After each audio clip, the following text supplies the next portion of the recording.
tagumpay o kabiguan, ng ligaya o lungkot. Kaya marapat lamang na tanggapin si Jesus bilang tagapagligtas at Panginoon. At matapos yun ay panariwain ang katapatan at paglapit sa Kanya bawat araw o day by day. Ang day by day ay naglalayong umalalay sa pang-araw-araw na pamumuhay. Narito po si Kuya Ed Lapis sa mensaheng pinamagatang Find Your Great Pearl.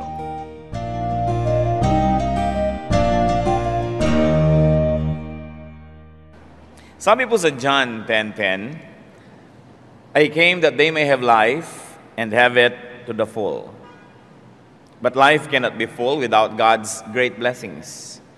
Life cannot be full when great elements of life are missing, when treasures, when pearls that God would like us to get are not in our hands.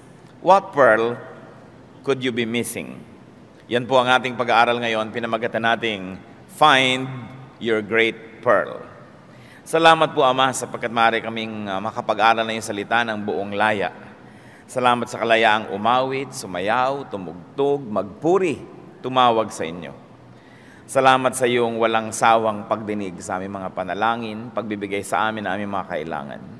Patuloy niyo po kami, Panginoong, linisin sa paglapit namin sa iyo. Kung may karumihan kang nababakas sa amin, ipatawad niyo po sa amin. Cleanse us, Father, with the blood of your Son, Jesus, and make us whole, make us worthy to come into your most holy presence, not because of who we are, but because of what Christ has done for us, that he has died for us, paid for our sins, and cleansed us from all iniquities. We receive your forgiveness, O God. We receive your promises. We receive your good words. And as we quiet our hearts before you, we pray that you may speak powerfully. Nawa, Panginoon, mangusap kayo. Mga pangungusap na kailangan namin marinig, ang madinig namin. Mga pangungusap na nagpapalakas sa aming kahinaan, nagpapaliwanag sa aming kadiliman, at tumutuwid sa aming mga kalikuan, ang mga salitang nais naming matanggap. Kayo po ang maging tunay na tagapagsalita. Gamitin niyo ang inyong abang lingkod na tungtungan ng iyong paa, kasangkapan niyo lamang, Panginoon, at kayo ang maging tunay naming tagapagsalita ngayon. We hide in the name of your Son, Jesus, and in His holiness, and ask you, Lord, in behalf of your Son, descend upon us. Let your Holy Spirit come to us, lead us, teach us, bless us. Even as we are assembled here, we pray for our loved ones who are not with us. May you bless them also. At nawa, Panginoon, ito pong buong kongregasyon na ito, ipagtanggol nyo sa mga masasamang tao, sa masasamang espiritu, sa lahat ng uri ng kasamaan. Kami sumisilong sa iyong kandili at patnubay. Gabayan nyo po kami. Manguna po kayo at nais naming itaas ang iyong pangalan. Papagliwanagin niyo po ang aming isip, nawa ang iyong salita maging pagkain ng aming kaluluwa. Dalangin namin ang lahat ng ito, may kalakip na pasalamat, sapagkat walang dudang naniniwala kami inyong dininig sa pangalan ng iyong anak na si Jesus. Amen. Sa Matthew 13:44-46 po natin, makikita yung verses na naging inspirasyon ng mga perlas natin. Matthew 13:44-66. The Lord Jesus Christ speaking. The kingdom of heaven is like a treasure hidden in a field. When a man found it, he hid it again, and then in his joy went and sold all he had and bought that field. Again, the kingdom of heaven is like a merchant looking for fine pearls. When he found one of great value, he went away and sold everything he had and bought it. Napakalinaw po na mga parallelisms ang ipinakita ng Panginoon. Ang kaharian daw po ng langit ay mistulang isang kayamanan na nakabaon sa isang bukid. At ang taong nakakita nito ay ibinenta ang lahat ng kanyang ari-arian para mabili niya ang buong bukid na yon na kinasisidlan ng kayamanang pinahahalagahan niya. At isa na naman pong halimbawa, ang kaharian daw ng langit ay tulad ng isang perlas na hinahanap ng isang mangangalakal, ang pinakamahalaga at pinakaimportanting perlas. At sa haba ng kanyang karanasan, sa dami na ng perlas na nakita niya, nung matagpuan niya ang pinakamahalagang perlas na ito, ang lahat ng iba niyang maliliit at mga walang kwentang perlas, iba pang mga alahas, ay kanyang ibinenta para magkaroon siya ng sapat na halaga para bilhin yung tunay na mahalagang perlas. At yan po ay inilhan tulad sa kaharian ng Diyos. The Lord Jesus Christ was speaking, and He paralleled the kingdom of God to hidden treasure, to a pearl of great value. Alam niyo po ba na ang pinakamalaking perla sa buong mundo ay nakuha sa Pilipinas? They call it the Pearl of Allah. It's about 9 by 5.5 inches. Ang laki. Subukan yung gawing hikaw. Kaya anything of a good thing can be bad, no? Talagang 9 by 5.5 inches ang laki ng perlas na ito. Pero hindi ito ang perlas na pinag-uusapan dito sa ating verse. Sapagkat yung perlas na yan na nakuha sa Pilipinas at tulad ng maraming mahalagang bagay sa Pilipinas, ay inilabas na at nasa Amerika na ang perlas na ito. Ay pinagkakaguluhan at napakarami na daw gulong nilikha ang mga dahil sa nag-aagawan sa perlas na ito. Buti na lang at hindi yan ang perlas na tinutukoy ng Panginoon. Sapagkat ang perlas na tinutukoy niya ay ang kanyang kaharian. And the man who looks for it and finds it, sells all he has and buys it. So napakahalaga po yung example, hindi lang yung kayamanan na nakita doon sa bukid ang binili, yung buong bukid na kinasisidlan ng kayamanan na yon. Now the kingdom of heaven, the treasure, the pearl of great value, is none other than salvation. The kingdom of God.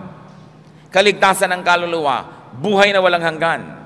Sa Matthew 3:2, sabi ni Lord, repent, for the kingdom of heaven is near.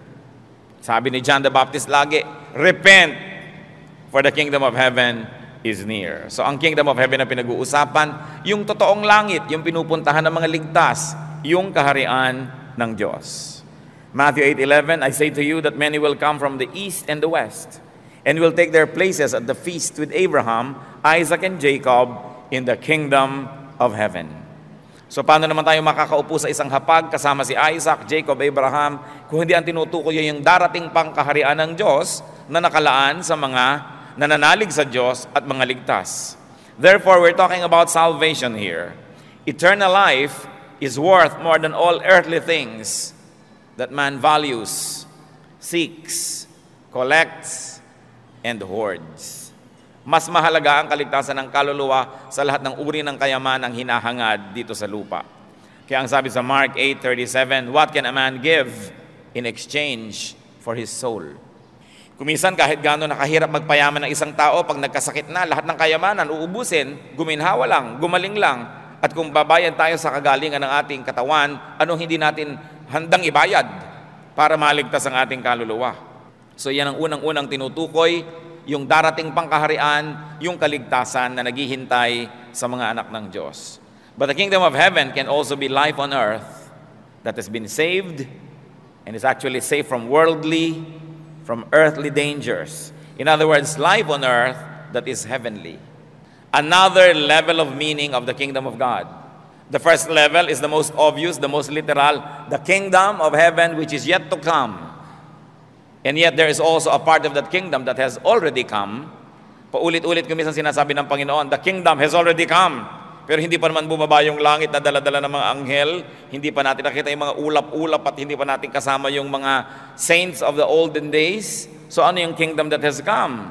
It is life that because of God has become heavenly. Life here on earth that is governed, ordered, protected, and blessed with heavenliness. At kayo na mga tumanggap na sa Panginoong Jesus, tayong mga nakalasap na ng presensya ng Espiritong Banal at nakakita at nakadama ng pag-ibig ng Diyos, ang magsasabing, yes, the kingdom has come.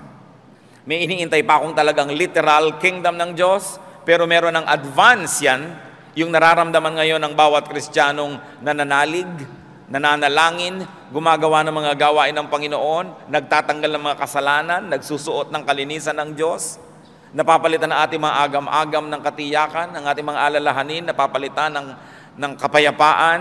Alam nating, yes, the kingdom has come. Kingdom in the heart of the believer and kingdom as state of the heart. Marami pong mga salitang kingdom of God na tumutukoy dyan. Matthew 5:20, for I tell you, that unless your righteousness surpasses that of the Pharisees and the teachers of the law, you will certainly not enter the kingdom of heaven. Kung gagawin po natin ditong literal ang kingdom of heaven, meaning salvation or that heaven which is yet to come, ibig sabihin pala righteousness ang daan patungo dyan. Pero alam po natin na by grace, The righteousness of Christ becomes ours. So anong sinasabing kailangan maging matuwid ka para ka pumasok sa kaharian ng langit? Kailangan ka maging matuwid para maramdaman mo ang pagiging makalangit dito sa lupa. Para yung kaharian ng langit ay magkaroon na ng advance sa iyong puso, para yung puso mo maging extension na of the kingdom of heaven. And I tell you, only those who live righteously will experience the kingdom of heaven on earth. Kaya marami pong mga tao, Kristiyano na, talagang tumanggap na kay Jesus, sigurado na sila doon sa kingdom of heaven that is yet to come, pero bakit ang buhay dito sa lupa ay mala-impyerno pa rin? Kasi hindi nila nalalampasan yung mga Pharisees sa righteousness. In other words, they don't live a life that is surrendered to the Lord. So now we are talking about two kingdoms here. The literal kingdom yet to come, and the spiritual kingdom that begins to be true in the hearts of believers who live in obedience to Jesus. Yun din yung pearl of great value. So what will you not sell in order to afford salvation, the pearl of true value? And then when you already have salvation, what else will you not sell to be able to buy the kingdom of heaven here on earth? Ibig sabihin, a life that is peaceful, a life that is quiet, a life that is godly. Merong mga tao saved na nga sila pero ayaw nilang ibayad yung iba. Ayaw nilang tanggalin ang kirida para tumahimik ang buhay. Ayaw nilang tanggalin ang masama nilang negosyo para umayos ang buhay. Ayaw nilang alisin ang pagsisinungaling at ang mga panglilinlang kumisan kahit Kristiyano na sila. Kaya tuloy, wala silang heaven on earth. Ang kaisa-isang heaven lang na kanilang inaasam, yung darating pa pero wala pa silang nararanasan dito. Pero yung mga matuwid, masunurin sa Diyos, nasisimula na nilang maranasan yung kingdom of heaven. Matthew 7:21, not everyone who says to me, Lord, Lord, will enter the kingdom of heaven, but only those who does the will of my Father who is in heaven. Once more, sa biglang tingin, parang salvation by works na naman ito. You have to do the will of the Father in order to enter the kingdom of heaven. If we're talking about salvation, then salvation by works. But if we're talking about heavenly life here on earth, then it's really achievable through works. Kailangan may obedience ka. Matthew 18:3, and he said, I will tell you the truth, unless you change and become like little children, you will never enter the kingdom of heaven. So anong ibig sabihin natin? Mga bata lang ang pupunta doon sa salvation, sa kingdom of heaven, unless kingdom of heaven also means a life of peace brought about by trust and innocence. Kasi yan po ang mga qualities ng children. They trust their parents. Kaya tahimik ang buhay nila. Pag sinabi ng magulang na, sige anak, may kakainin tayo bukas, akong bahala sa'yo, tahimik ang bata, nagtitiwala sa kanyang magulang. So kung tayo po, childlike ang faith natin sa Lord, dun lang tayo nagiging tahimik, dun lang tayo nagkakaroon ng kingdom of heaven on earth. At ang mga bata rin ay masunurin. Well, dapat masunurin. Nung araw, ang ibig sabihin ng bata, masunurin. Naiiba na yata ngayon ang kahulugan niyan. Kaya kailangang ibalik sa dati, ang bata ay masunurin. Kaya kung childlike ang ating pamumuhay, masunurin tayo sa ating magulang na nasa langit, payapa ang ating buhay, and the kingdom of heaven will now become real in our lives, although the literal physical kingdom is yet to come. Matthew 19:14, Jesus said, let the little children come to me and do not hinder them, for the kingdom of heaven belongs to such as these. Once more, kung yung kingdom of heaven ay pipilitin nating maging salvation only, bata lang pala yung nasasave. But if we extend its meaning to advance heavenliness here on earth, we've got to be childlike. And like children, we will enjoy peace. Kaya sabi sa Matthew 19:23, then Jesus said to His disciples, I tell you the truth, it is hard for a rich man to enter the kingdom of heaven. So kung salvation na naman yan, parang sinabi mo, mahirap sa mayaman na ma-save. Bakit na-save si Nicodemus? Bakit na-save si Joseph of Arimathea? Ibig mo sabihin, ang mga kaibigan nating mayayaman hindi masasave? Ang sinasabi lang dito, ang isang taong mayaman o masyadong mahilig magpayaman will never enjoy heavenliness here on earth. Because one, he has to work so hard to get his wealth, and two, he has to work harder to keep his wealth. Kaya mahirap sa kanya magkaroon ng peace and contentment. Lalong-lalo pa nga po sa konteksto ng panahon ng Panginoong Jesus, na halos lahat ng kayamanan comes from a great crime, that you have to deprive so many people to be rich. You have to be cunning and you have to cheat, or you have to cooperate with colonial powers, with oppressive political systems. That's how you become rich. Kaya halos ay talagang nawawala na yung kabanalan mo, yung kapayapaan mo. Kaya sabi ni Lord, it is hard for a rich man to enter the kingdom of heaven. Translate, it's hard for a rich man to enjoy peace. Remember, in the context that being rich in those times involved depriving so many other people just to be rich. So paano ka nga naman magkakaroon ng kapayapaan nun? Kingdom is not only salvation in the next life, but advanced presence of heaven in this life. Therefore, it is very much tied up with the fruit of the Spirit. That when you live a godly life, when you live an obedient life, you enjoy the fruit of the Spirit. Galatians 5:22-23. But the fruit of the Spirit is love, joy, peace, patience, kindness, goodness, faithfulness, gentleness, self-control. Hindi po ba totoo na pag meron ito sa buhay ninyo, para na rin kayong nasa langit? The kingdom of heaven is already upon you. Pagka kayo'y maibigin, meron kayong kagalakan, meron kayong pagtitiis, kabutihan, kabaitan, katapatan, pagpipigil sa sarili, kahinahunan, para na rin kayong nando na sa kalangitan kahit naliligiran kayo ng maraming impakto. Kasi impakto sila pero hindi kayo, so tahimik ang buhay nyo. Nagagalit sila, hindi kayo nadadamay, hindi kayo nagagalit, para kayong may kalangitan sa loob ng puso. A godly, a peaceful, and a blessed life, the treasure, the pearl of great value we're talking about, is worth more than earthly things that man values, that man seeks, collects, and hoards.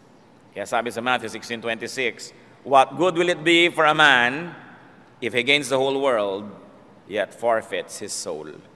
Anong katuturan na makamit mo ang buong daigdig, pero ang kaluluwa mo naman ay wala sa'yo, nasira, napunta kay Satanas? What will you pay for the pearl of great value? Nakita na po natin yung pearl of great value. It is salvation. It is also meaning heavenly life here on earth because of obedience to God. What will you not pay to have that? Philippians 3:8. What is more, I consider everything a loss compared to the surpassing greatness of knowing Christ Jesus my Lord, for whose sake I have lost all things. Inuulit lang ni Paul yung tema ng perlas. I consider them rubbish that I may gain Christ. So sabi nung iba, mano naman sa akin magsara ng negosyo ng linggo ng umaga kahit mabili. I consider the tubo rubbish compared to the peace, the joy, the learning, the strength that I will get from the Word of God and by worshiping. Pero iba na sayang ang kita natin, pinakamalakas paglinggo.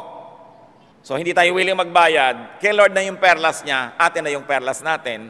Kaya sabi, it is hard for a rich man to enter the kingdom of God, to enter the state of peace and bliss and happiness and joy, kung uunahin niya na pahalagahan yung mumunti niyang perlas kaysa yung perlas na inihahandog ng Panginoon. At napakahalaga po, yung rich man na nakita natin sa parable, found the treasure on that piece of land. He bought the entire piece of land. So pag may nakita tayong treasure, you buy the field that surrounds it. In other words, you want peace, you want the pearl of a quiet and joyful life, you want that treasure, you buy the field that surrounds it. In other words, you want peace, get the whole lifestyle that brings about peace. Get the whole environment that makes it possible, that nurtures it. Hindi pwedeng gusto mong peace tapos 3 asawa mo. Hindi pwede yun. Hindi pwedeng gusto mong tahimik ang iyong buhay pagkatapos ang dami-dami mong ginagawang kasalanan. Kailangan yung buong kapaligiran na kinasisidlan ng kayamanan na yon, kasama mong binibili. Hindi naman sinabi nung makita nung mama yung kayamanan, sabi lang niya sa may lupa, bibiling ko na lang po yung kayamanan dyan, inyo na yung lote. O kaya bibiling ko lang yung 1 square meter kung saan nandun yung gusto kong kayamanan at inyo na yung lahat. No, yung buong lote binili. The entire context, the entire environment that brings about this heavenly life on earth must be bought. May mga kakambal yan na mga kasamang sitwasyon na hindi pwedeng ihiwalay. It goes with the treasure in which it is found. Yet very interestingly, brothers and sisters, the pearl of great value can also symbolize people. It can also symbolize situations, activities, things that usher and bring you to heavenly dimensions. In other words, this pearl can also stand for anything that makes heaven possible for you on earth. And this can include hold your breath, your spouse. Kung meron na kayong asawa, yan ang binigay sa inyo ng Panginoon, walang bawian, walang solian, pakyawan yan. walang pili, can be your pearl. If you have found a good partner, the better half that brings you to heaven or to the kingdom of heaven here on earth, that is your pearl. You should buy it, get it, keep it. In other words, keep him or her at all cost. And also the field around her. Kumisan kasama dyan ang mga kamag-anak, kasama dyan yung kanyang mga ibang ugali na hindi naman yun ang treasure pero may nakapaligid na bato-bato, kasama sa binili yan. Pakyaw eh. Kaya napakaganda ng kwento. Hindi lang yung exact treasure ang kinuha, pati yung buong paligid. Kailangang pahalagahan. Pay everything you've got to have or to keep him or her. Meron na kayong asawa, ibinigay ng Panginoon, huwag ipagpalit sa barya-barya. Huwag ipagpalit sa mga tinatawag ng Aleman na kitsch. Yung magandang tingnan pero basura lang. Yung mga dekorasyon, karamihan sa mga bahay, taga-kolekta lang at tirahan lang na alikabok. Wala naman talagang katuturan. Kitsch. Huwag ipagpalit sa maliliit na bagay. Ako'y gimbal na gimbal just a few weeks ago. Merong isang nag-text sa akin. Sabi, "We miss you, Pastor." Isang kaibigan, malayo ang tinitirhan. Sabi ko, baka may pangangailangan ito. Bakit bigla ako na-miss? Sabi ko, may prayer request ka ba? Ito po isang kaibigan, kapatid sa Panginoon, napakagandang babae, napakayaman, napakatalino. Biglang nag-ring ang phone ko nung sinabi kong meron ka bang prayer request. Kasi gusto lang pala niya ng permission na tumawag. Binuksan ko yung door, may prayer request ka ba? At basag na basag ang boses. Iniwan po ako ng asawa ko. Napakahangal ang asawa mo, sabi ko. Napakaganda ng babaeng ito, napakatalino, napakayaman, iniwan pa ng asawa. Ang pinagpalit parang mukhang talangka ng umunguya-nguya ng chiclet. Hindi pinahalagahan yung pearl niya, ipinagpalit niya sa alikabok. Kailangan, kung meron na kayong asawa, yun ang pearl nyo, you will pay everything just to keep this relationship. And that means counting everyone else, the competitors, the threats, the temptations, as worthless, as not worth it. Because that relationship may give you some thrill or fun or pleasure, but it will give you a hell of a life. Proverbs 31:10, a wife of noble character who can find, she is worth far more than rubies. Sino sa inyo ang kasama nyo ngayon ng inyong spouse? Itaas nga ang kamay. Titigan nyo nga siya kung katabi ninyo. At sabihin nyo, ikaw ang aking perlas. Diba? Remember, you buy the whole field, not only the treasure. Kaya sa Malakay 2:15, has not the Lord made them one? In flesh and spirit, they are His. And why one? Because He was seeking godly offspring. So guard yourself in your spirit and do not break faith with the wife of your youth. Huwag daw makikipagkasira sa iyong kabiyak, the wife of your youth. Lagi na nating napapansin, ang mga maraming husband are interested only with the youth of their wife and not with the wife of their youth. Kailangan ko yung wife of your youth, nung tumanda na kayo, mahal mo pa rin. Kahit pareho na rin kayong mukhang matanda. Biruin nyo, may pinagsamahan kayo, may pinagkatandaan kayo, mahalaga yun. This pearl can also be any really valuable person na dapat pahalagahan. But remember, whose relationship with you is not immoral or ungodly. Kasi kung immoral or ungodly, hindi yan pearl. Curse yan. Yan yung tubog sa ginto, hindi totoo. This pearl can also represent a situation or position in the Lord's economy. A state of existence that brings heaven to you or that brings you to heaven. In other words, meron din niyang kahulugan, isang uri ng pamumuhay, lifestyle, position, na naglalapit sa iyo sa Diyos, nagdadala sa iyo sa isang heavenly life. Do not lose it. Do not risk losing it for cheap thrills, for shallow pleasures, for fleeting moments of glory, and for adventure. Do not let and do not lose peace, peace of mind, contentment, anointing, and blessedness for ungodly enterprise or relations. Napakarami na pong ganyan. Tahimik na tahimik ang buhay, umiimbento ng problema. Ang ganda-ganda ng buhay, biglang magkakaroon ng pagtataksil. Mga kabataan na ang sarap-sarap ng buhay sa pag-ibig ng mga magulang nila, magda-drugs. Mga kabataan na pinag-aaral mo, ang inasikaso ay magbiglang liko at maging pregnant before marriage. Mga kabataan na pinag-aaral, absent ng absent. Mga husband or wife na ang ganda-ganda ng buhay, mangangaliwa, gagawa ng kataksilan, bakit humahanap ng batong ipinupukpok sa ulo nila? So this pearl can also represent that, a nice, good, blessed life, that you have to pay for it. If you have to pay for it with everything you've got, do so, but don't risk losing it. Don't make a bad choice, a bad arithmetic. Kaya nga po sabi sa Mark 8:36, paulit-ulit tayo, what good is it for a man to gain the whole world, yet forfeit his soul? At si Moses, alam po natin yan na siya ay pinalaki ng Egyptian princess. Siya po ay adopted into the Egyptian royal family. At alam niyo po nung araw, at yun naman talaga ang tama, adopted children have more rights than biological children because it is your choice to have them. Kumisan yung biological children, hindi mo lang alam, sabi ng babae, ay, 3 months na pala ako, hindi ko alam. Hindi niya alam na pregnant siya. But you cannot have an adopted child without your full knowledge and without you really wanting it. Kaya pagka-adopted child, talagang mas matindi ang relasyon, mas matibay kaysa sa biological children, at mas maraming rights. At ganun si Moses. Pero sabi sa Hebrews 11:24-25, Moses, when he had grown up, refused to be known as the son of Pharaoh's daughter. He chose to be mistreated along with the people of God, rather than to enjoy the pleasures of sin for a short time. He regarded this grace for the sake of Christ as of greater value than the treasure of Egypt, because he was looking ahead to his reward. And ladies and gentlemen, read to his pearl.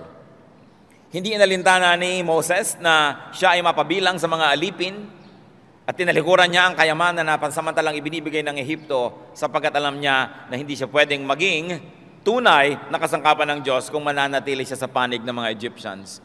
At ano ang nagpalakas ng loob sa kanyang gawin ang lahat ng ito? Tanggihan ang mga sarap sa buhay at harapin lahat ng pait at hirap, the pearl of great value that he was looking forward to. What is your pearl of great value? What are you willing to pay everything for? Make sure that it has something to do with the kingdom of heaven. Because heaven and earth will pass away, but not the word of God and not the promises of God. Itong pearl na ito can also mean your ministry. Do not exchange or risk your ministry for other preoccupations that promise worldly gain, but threatened with worldly troubles also and worldly danger. Gaano karami na ang singer, Bible study leader, elder, deacon, deaconess, pastor, na ang ganda-ganda ng ministry, ang ganda-ganda ng paglilingkod sa Diyos, pero ipinagpalit sa isang kasalanan. Ipinagpalit sa isang buhay na maaaring maging marangya, materially speaking, pero masyadong dalita at masyadong dahop kung ang pag-uusapan ay espiritualidad. Gaano karami na nalingkod ng Diyos ang nawala sa paglilingkod dahil ipinagpalit yung pearl of great value sa pearls of no value at all. Hebrews 3:1, therefore, holy brothers who share in the heavenly calling, fix your thoughts on Jesus. Pag sinabi po natin mga kapatid, fix your thoughts on Jesus, it means so much. Naniniwala po ang inyong lingkod na walang panghihina na hindi lalakas, walang pagdududa na hindi matutugunan kung tayo'y tititig lang kay Jesus. Kuminsan humihina ang ating pananampalataya dahil kapwa-taon tinititigan natin. Kuminsan tinititigan natin problema, yung hangin, yung bagyo tulad ni Peter, naglalakad na sa tubig, tinignan pa yung hangin at yung mga alon, lumubog tuloy. Pero anumang panghihina natin, titigan lang natin si Kristo. Ang pinasan niyang krus, ang tinanggap niyang mga hampas, ang mga sakit at sugat na tinamo niya sa kanyang katawan, ang mga pakong bumaon sa kanyang buto, laman at balat. Makita lang natin yon. Paano ka panghihinaan ng pananampalataya kung alam na alam mo kung gaano kami namahal ng Panginoong Jesus? Kaya sabi, siya ang titigan. Siya ang pearl of great value. Huwag tumitig sa mga kung ano-anong walang kwenta na maganda lang sa labas pero fancy. And when we look at the kingdom of heaven is a desirable and the ultimate experience. Sabi sa 1 Corinthians 2:9-10, however, as it is written, no eye has seen, no ear has heard, no mind has conceived what God has prepared for those who love Him. But God has revealed it to us by His Spirit. Kahit napakarami ng nakita ng tao, nagawa ng tao, naisip ng tao, naimbento ng tao, wala pang lubos na nakaunawa kung anong inihanda ng Diyos ng mga pagpapala para sa kanyang mga anak. So it's worth it all. Maiksing buhay, paglilingkod sa Diyos, it's worth it all. Mga relasyon na dapat tanggalin, mga habits na dapat tanggalin, mga sarap na dapat nang hindi unahin sa buhay dahil merong paghihirap na kailangan gawin, it's worth it all. The kingdom of God is desirable. The kingdom of God is also costly.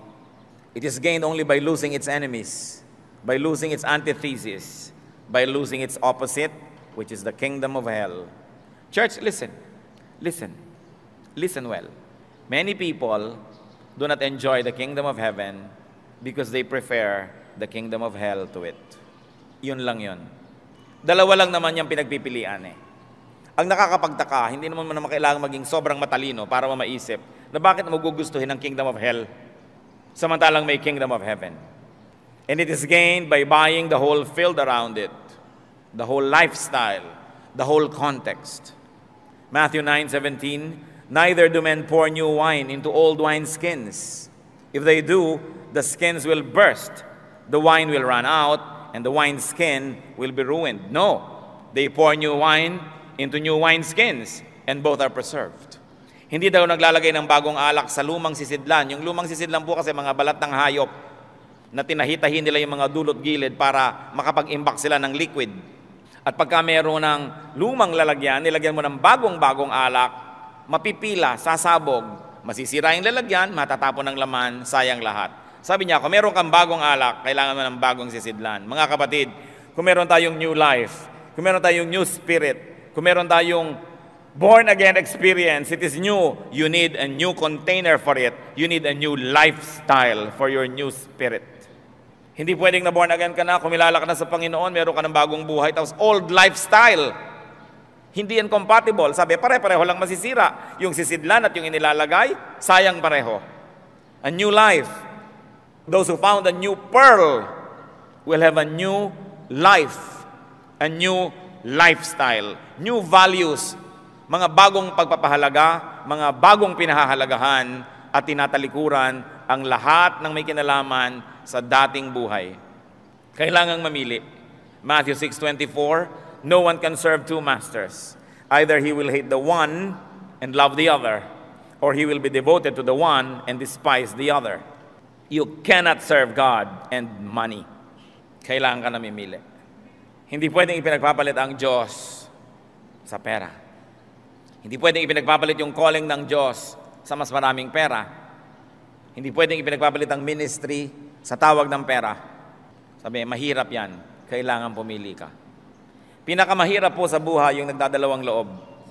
Kailangan isa lang. Buo ang loob. Hindi hati. Kung tinanggap na natin ang Panginoong Jesus, magpasya na tayo na magpakabuo. Mahirap yung hati. A one-half Christian is a one-whole nonsense. It is not possible. Either you're one-whole Christian or you're not in the Lord. So kailangan maging matigas tayo, maging manindigan. Kailangan ng bagong wineskin for your new spirit. Hindi yan compatible with your old lifestyle. There has got to be changes. Philippians 3:8, what is more, I consider everything a loss compared to the surpassing greatness of knowing Christ Jesus my Lord, for whose sake I have lost all things. I consider them rubbish, that I may gain Christ. Inuulit natin, naglalo nating maintindihan. Sabi, lahat ng hinihingi ni Kristong mawala sa buhay ko, di ko panghihinayangan, ituturing kong basura na dapat lang itapon. Lilinawin ko sa isip ko kung anong mahalaga, the pearl of great value. The kingdom of heaven is precious. So do not exchange it for scrap. Do not risk losing it. Matthew 16:26, what good will it be for a man if he gains the whole world, yet forfeits his soul? So this kingdom of heaven, in all its meaning, is available to you. Salvation is available to you. Sabi sa Acts 16:31, believe in the Lord Jesus and you will be saved, you and your household. So this is the kingdom of God that we want, salvation. It is available. Kung hindi pa kayo sigurado sa inyong buhay, manalangin, kilalanin si Kristo, sabihin niyo, naniniwala po ako sa inyo, tinatanggap ko kayong Panginoon ng aking buhay, patawarin niyo ako sa aking mga kasalanan, linisin ako at maghari kayo sa aking buhay, and you will be saved. And yet there's another kingdom.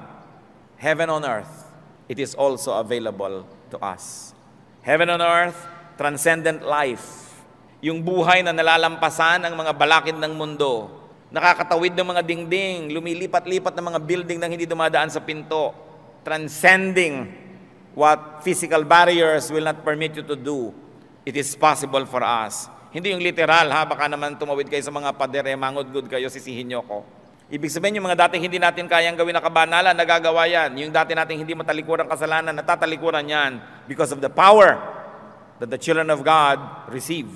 John 1:12. Yet to all who received Him, meaning the Lord Jesus, to those who believed in His name, He gave the right to become what? Children of God. Alam niyo ba ibig sabihin ng children of God? Tagapagmana ng lahat ng ari-arian, tagapagmana ng lahat ng kayamanan ng Diyos. So, meron tayong kalakasan, meron tayong paninindigan. Kaya yan. Yung mga natatalo, nagpapatalo lang. Pero kung tayo ay magpapasya na manalo, sa tukso, sa hirap, magagawa. The kingdom of heaven is sufficient for all. Kamakailan lamang, meron isang mga commercial na lumabas na gino-glorify ang mga material things. Sabi, style, do you have it? Ganun ba ang ating mga iniisip lagi? Style, do you have it?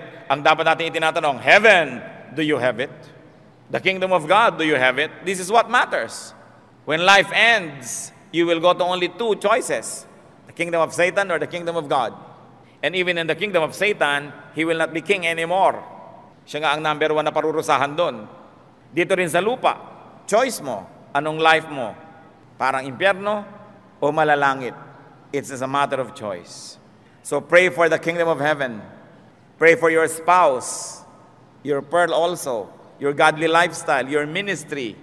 Pay for these things with all you've got because they are pearls of great value. So are you still running after minor treasures? Are you still playing the little league? Are you still running after low-value pearls? Make sense of your life. Make sure that what you are living for is worth dying for. Kung hindi ganun kahalaga para pag-alaya ng buhay, hindi rin ganun kahalaga para isabuhay. Make sure that the things you're living for are worth dying for. Because if they are not worth dying for, they are not worth living for. Could any one of us be so foolish as to risk losing our precious pearl for fancy and low-value ones? So once more, look at your pearls. Symbol din yan, mga kapatid, ng anything that is cheap and fancy in your life. Nawa, itago nyo ito bilang alaala ng ating pag-aaral ngayon. Pero sasabihin nyo ting nakikita nyo, ito, symbol din ng mga fancy, ng mga nandadaya sa akin. Dapat ito lang ang itago ko na fancy para ko lang maalala na huwag magtago ng iba pang mga fancy. So tatanggalin ko dapat ang aking fancy husband or wife kasi hindi ko naman talaga sa asawa. Hindi siya real. Tatanggalin ko aking mga fancy bisyo, fancy pleasures, hindi siya totoo. Isa siyang kasinungalingan sapagkat nalaki ng bayad. Aalisin ko lahat ang mga hindi totoo sa aking buhay. You know why? Because Jesus is truth and only the truth sets free. And for some of us, this can be our day of realization and freedom that you should get rid of the fancy jewels in your life. That we should get real. Get real with God. Napakahalagang maalala. Titingnan-tingnan nyo lagi, ano pa bang fancy ang natitira sa buhay ko? Yung hindi naman totoo. Anong mga kasinungalingan? Anong mga pagpapanggap? Kailangan ibahin. Because a new spirit must be in a new life, new lifestyle. New wine in a new wineskin. It's important. Hebrews 12:16-17. See that no one is godless like Esau, who for a single meal sold his inheritance rights as the oldest son. Afterward, as you know, when he wanted to inherit this blessing, he was rejected. He could bring about no change of mind, though he sought the blessing with tears. Si Esau, panganay, kanya lahat ng birthrights. Minsan nagutom, yung kanyang kapatid na bunso, nagluluto ng isa lamang bowl ng lentils. Sabi, kainin ko naman yung lentils mo, yung ginisa mong munggo. Ibigay mo sa akin ng birthright mo. Ibinigay naman dali-dali ang birthright. Sabi nyo, napakaliit naman ng kapalit. Pero alam nyo, tayo ngayon, marami ring inaalaga ang Esau sa ating buhay. Ipinagpapalit natin ang payapang buhay sa konting ligaya.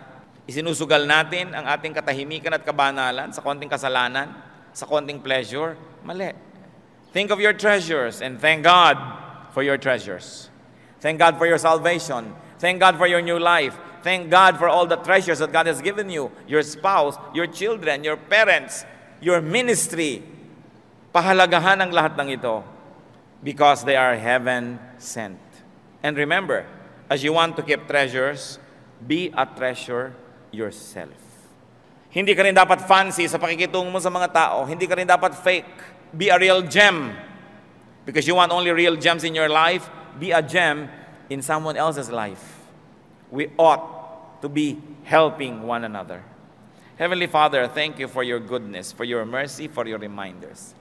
Ano nga po ba ang personal na mensahe ninyo para sa aming lahat ngayon? Ituro niyo sa amin, Panginoon. Mga kapatid, manahimik tayo panandali. Isipin ninyo kung anong tunay na perla sa buhay ninyo ang nawala o maaari nanganganib na mawala dahil naglalaro kayo ng apoy, dahil gumagawa kayo ng mga mapanganib na bagay, dahil isinusuong nyo sa panganib na mawala yung kingdom of heaven, yung heavenly life here on earth, yung peace, yung blessedness.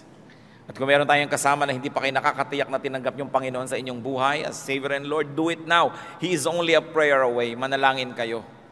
At sa atin naman na may naiwalang mga perlas, ngayon, kinausap tayo ng Panginoon. Hindi tayo kinakausap ng Panginoon para tayo aliwin. Kinakausap tayo para turuan. And when God speaks, we should obey. Kung may ipinakita sa inyo ang Panginoon na isang bagay, isang tao, isang lifestyle, isang mabuting bagay na nawala sa inyong buhay, make a firm resolve na sisikapin yung maibalik ito. Gusto ng Panginoon yung pearl of real value ang nasa buhay natin. Hindi yung mga fancy.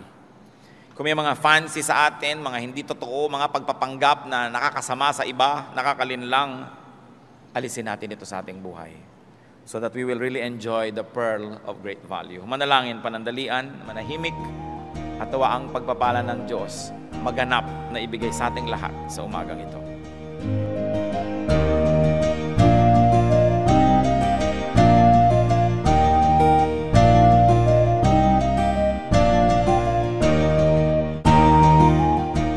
Ang katatapos pong mensahe ni Kuya Ed Lapis ay pinamagatang Find your great pearl.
Maraming kayamanan ng ating bayan na dapat maipagmalaki at isa na rito ang ating musika. Napakarami ng mga instrumentong pangtugtog ng ating lahi. Isa na rito ang kulintang tamlang ng mga Maguindanao sa Cotabato.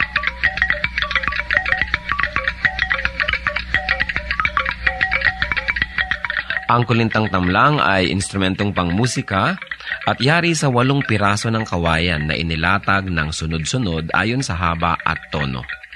Hinahampas ito ng 2 maiigsing patpat sa magkabilang kamay. Sa mga Maguindanao, ang kulintang ang pinakakilala at pinakapangkaraniwang instrumentong ginagamit sa mga kasiyahan. Ito ay isang hanay ng 8 maliliit na agong na may umbok. Subalit sa kakulangan nito ay maaring gamitin sa halip ang kulintang tamlang. 2 tao ang maaring tumugtog sa isang set ng kulintang tamlang. Ang una ay tumutugtog ng melodya, habang ang ikalawa naman ay tumutugtog ng ritmong paulit-ulit or steady drone rhythm, na pinakamaliit na instrumento naman ang siyang hinahampas. Karaniwan din na makikita itong ginagamit ng mga kabataan sa kanilang pagsasanay at pag-aaral ng mga ritmo ng kulintang.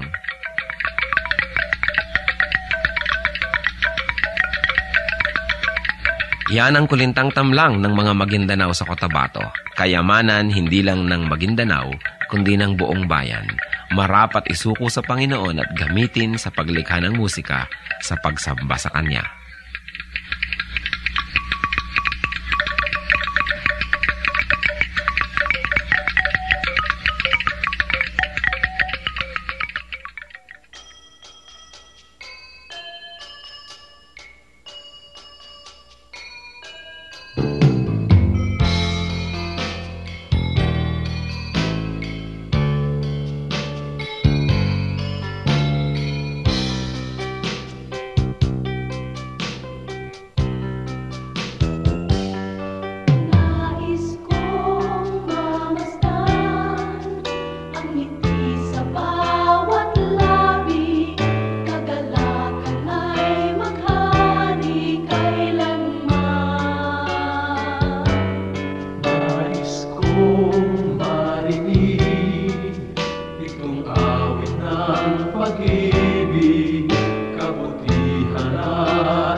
Tanggapin mo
di ka mabibigo. Tunay siyang maaasahan, noon, ngayon at kailanman. Siya ang Alpha at Omega, walang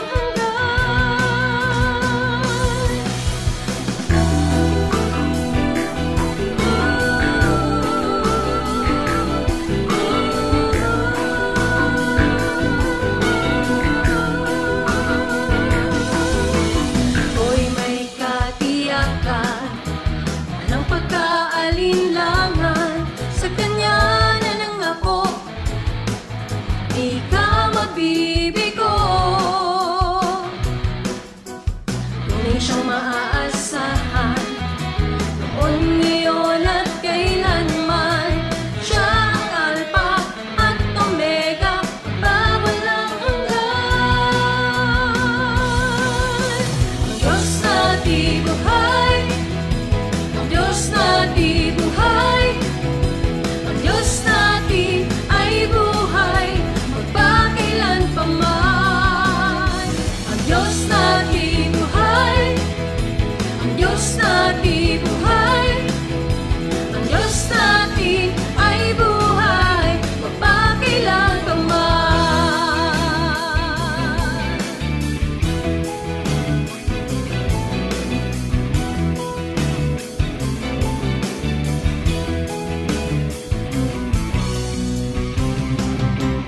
Puso'y may kapayapaan, sa gitna man ng kapighatian.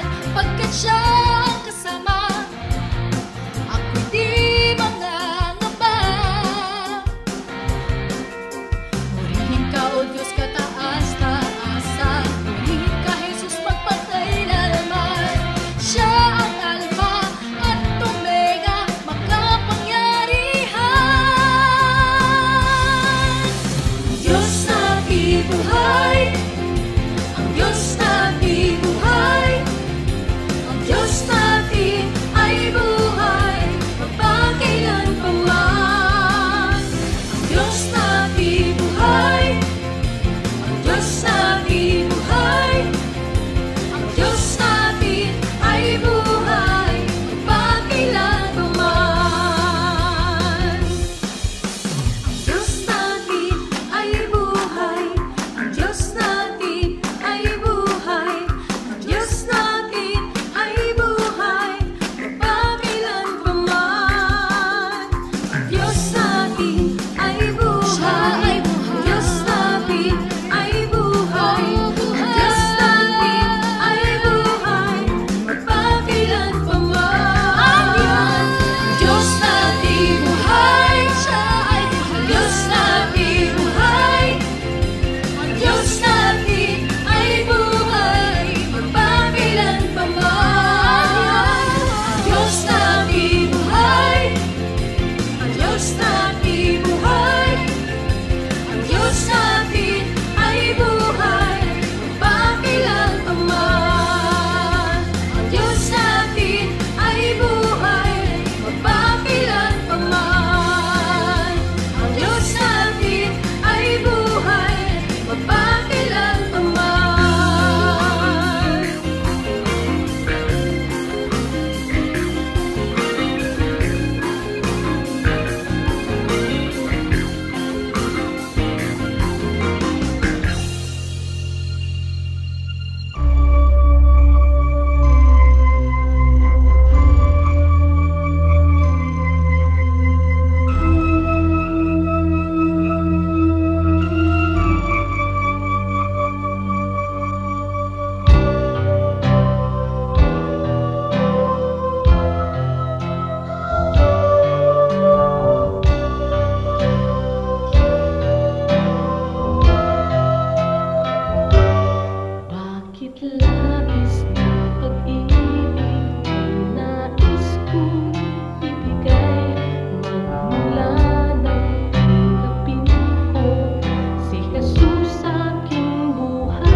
Siya ay katotohanan.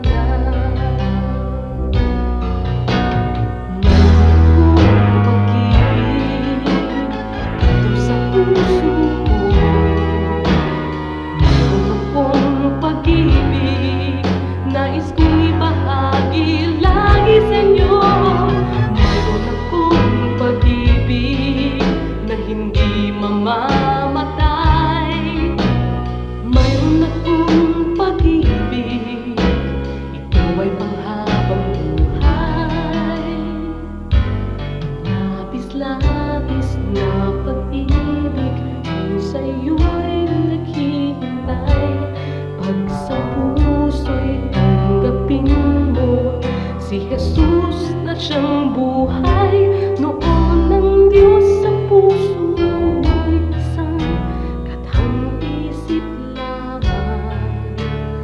Ngunit ngayon siya ay katotohanan. Mayroon akong pag-ibig dito sa puso ko. Mayroon akong pag-ibig, nais kong ibahagi lagi sa inyo. Mayroon akong pag-ibig na hindi mamamatay. Mayroon akong pag-ibig, ito ay panghabang buhay. Mayroon akong pag-ibig, ito ay panghabang buhay. Mayroon akong pag-ibig, ito ay panghabang buhay.